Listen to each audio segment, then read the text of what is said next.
इज्जत, जोरू और जमीन, इस दुनिया के झगड़े तीन, खून हुआ इंसाफ का, लाल हुई ये जमीन, कैसी दुनिया कैसे लोग। दर्शकों, अभी तक आपने देखा विजय की जायदाद के दावेदार बसंती व खुशबू कैसे हवेली के लोगों की परेशानियां बढ़ा रहे हैं। सभी इन दोनों को झूठा साबित करने के लिए सभी भरपूर प्रयास करते हैं, मगर इसी बीच जब सेठ जी का दामाद बनकर दीनू वहां आता है तो उसे देख सभी हैरान और परेशान हो उठते हैं।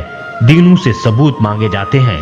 दीनू भी उन्हें ऐसे सबूत दिखाता है कि सभी की आंखें आश्चर्य से फटी की फटी रह जाती हैं और अमीर चंद खुशबू के साथ दीनू के दूल्हा दुल्हन बने फोटोग्राफ देख चक्कर खाकर गिर जाता है और फिर बसंती को खुश करने में लग जाते हैं।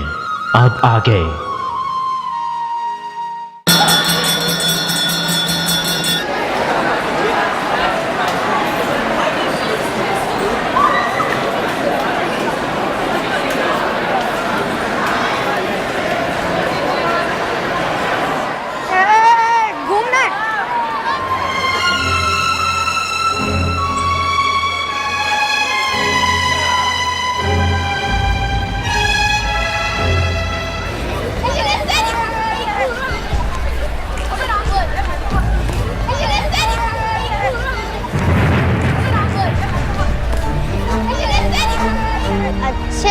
तो तुम यहाँ छुपे हो? चलो मिलकर खेलते हैं। अरे वो पारस बेटा क्या कर रहा है? चलो चल के पारस को देखते हैं।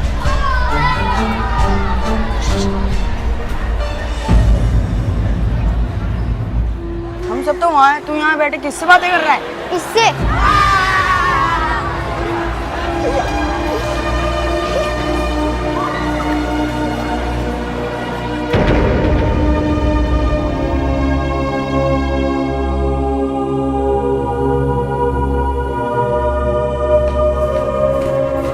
Sir yes.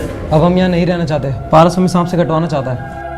ये मैं क्या सुन रहा हूँ पारस, तुम सांपों के साथ खेलते हो? वो सब मेरे दोस्त हैं सर, वो मेरे साथ खेलने आते हैं, वे आपको कोई नुकसान नहीं पहुँचाएंगे। तुम्हारी विचित्र और रहस्यमयी आदतों से तंग आ चुके हम। कान खोलकर सुन लो, आइंदा सांपों को यहाँ मत बुलाना, वरना मुझे मजबूरन तुम्हें हॉस्टल से निकालना पड़ेगा। चलो जाओ यहाँ से। तुम उनके साथ मत खेला करो पारस, तुम तो डरते नहीं हो, लेकिन हम तो डरते हैं ना। तुम अभी तक यही खड़े हो? चलो जाओ।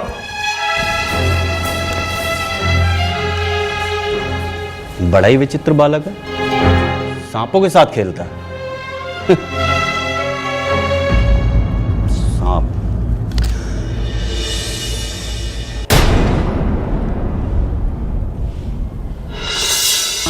मैं तो तंग आ गई इन भिखारियों की जमात से। जब से इस घर में आया ना, उत्पात मचा के रखा इन लोगों ने। मेरी समझ में तो ये नहीं आता कि भाई साहब को इस घर में कमी क्या थी जो इन भिखारियों के चुंगल में फंस गए। अरे खुद तो फंसे ही फंसे, हमें भी फंसवा दिया। हमारे गले में तो ऐसी छुछुंदर फंसी है जिसे उगले तो भी मरे और निगले तो भी मरे। इनका ड्रामा तो दिन पर दिन बढ़ता ही जा रहा है। अगर घर में सुकून से रहना है तो इनके बारे में कुछ सोचो। आप लोग बिल्कुल चिंता मत करो। अगर ये लोग हमारे साथ ड्रामा कर रहे हैं ना, तो हम भी उनके लिए एक ऐसा ड्रामा करेंगे कि वो लोग खुद ब खुद सच उगल देंगे। और उसके बाद मैं जरूर पता लगा कर रहूंगा कि भाई साहब की मौत में इनमें से किसका हाथ है। सर, टोनी का पता चल गया है। क्या बात कर रहे हो? कहाँ छुपा है वो? आई सर। क्या हुआ? में कोई इमरजेंसी है क्या? हाँ, मुझे शक ही नहीं, पूरा यकीन है कि भाई साहब की मौत में उस टोनी का ही हाथ है। उसी को उठाने जा रहा हूं मैं। चलो।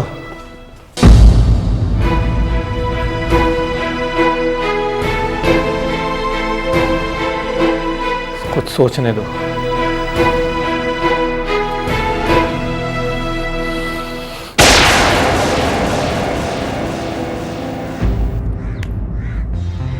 अबे कहाँ चला गया?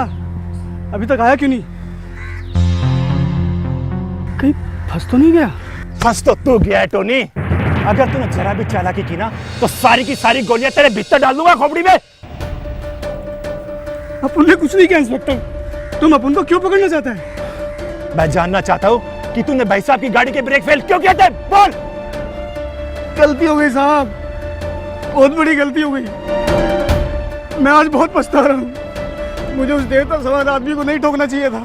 अगर तूने मेरे 3 गिनने तक सच नहीं बोला ना तो ठोकूंगा तो मैं तुझे, टोनी। बोल, कौन था वो जिसने भाई साहब को मारने के लिए तुझे पैसे दिए थे? बोल। वो ना साहब, वो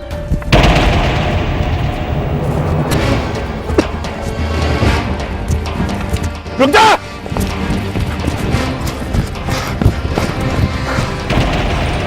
तू जा।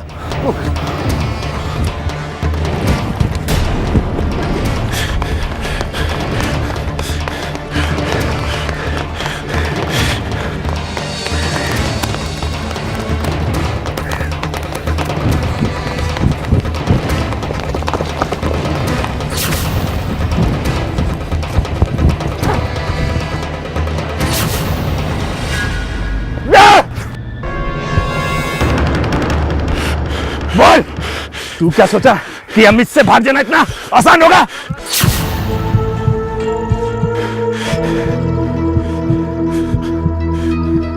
तू सच बोलता है या ठोक दूं तुझे?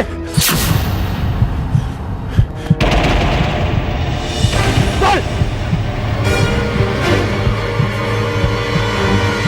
अबे बोल। संभाल इसको।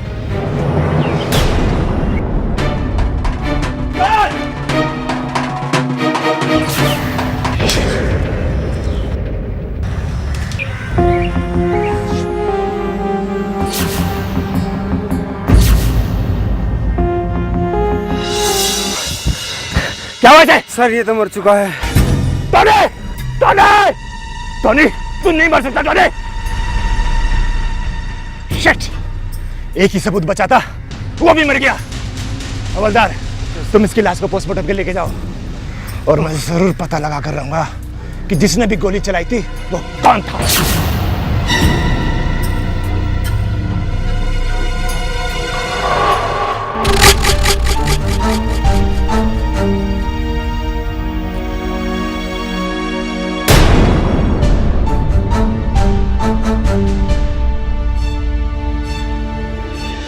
क्या हो भैया, आप इतने परेशान क्यों हो?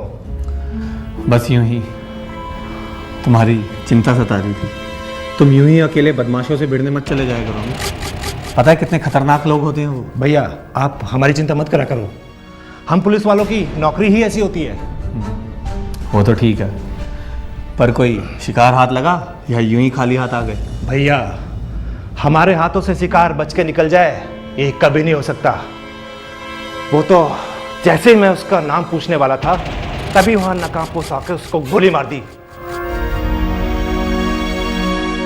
ओह, ये तो बहुत बुरा हुआ, लेकिन मरने से पहले उसने कुछ तो कहा होगा।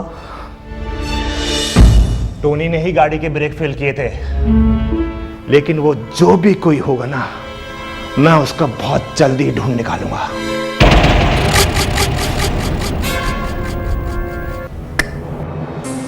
तुम उसका कभी भी पता नहीं लगा सकते अमित, क्योंकि मैं हर वो शाख काट डालूंगा जो मुझ तक पहुंचने की कोशिश करेगा। तुम लोग जिस लालच के लिए इस घर में घुसकर बैठे हो ना, उस घड़ी का इंतजार अब खत्म हुआ, क्योंकि भाई साहब ने मरने से पहले एक वसीयत बनाई थी जिसकी कॉपी वकील साहब के पास है। वकील साहब, जरा इन लोगों को पढ़कर बताओ कि क्या लिखा है इसमें। दोस्तों, इंतजार की घड़ी खत्म हुई। विजय कुमार जैन जी ने जो अपनी वसीयत में लिखा है, मैं आप सभी को पढ़कर सुना रहा हूँ। सुनाइए। उन्होंने लिखा है, मेरी जायदाद में फूटी कौड़ी किसी को भी ना दी जाए। मैंने ये बड़ी ही मेहनत से कमाई है, इसलिए मेरी जायदाद मेरे पूर्व जन्म के बाद मेरी ही होगी। ये कैसा वसीयतनामा है भाई? जब पुनर्जन्म के बाद सारी जमीन जायदाद उनकी ही होगी, तो हम सब लोग क्या है, भुट्टा भूनने के लिए इकट्ठे हुए नमक लगा के? शांत हो जाइए, आगे भी लिखा वो भी सुनो। अगर भूले भटके से कोई लड़की मेरी बेटी बनकर आ जाए तो मेरी प्रॉपर्टी में से 25% की हकदार होगी। हाँ ये है सही माने में वसीयतनामा। लेकिन इसमें यह भी लिखा है कि वह 25% बेटी के नहीं, उनके नमासे के नाम हो।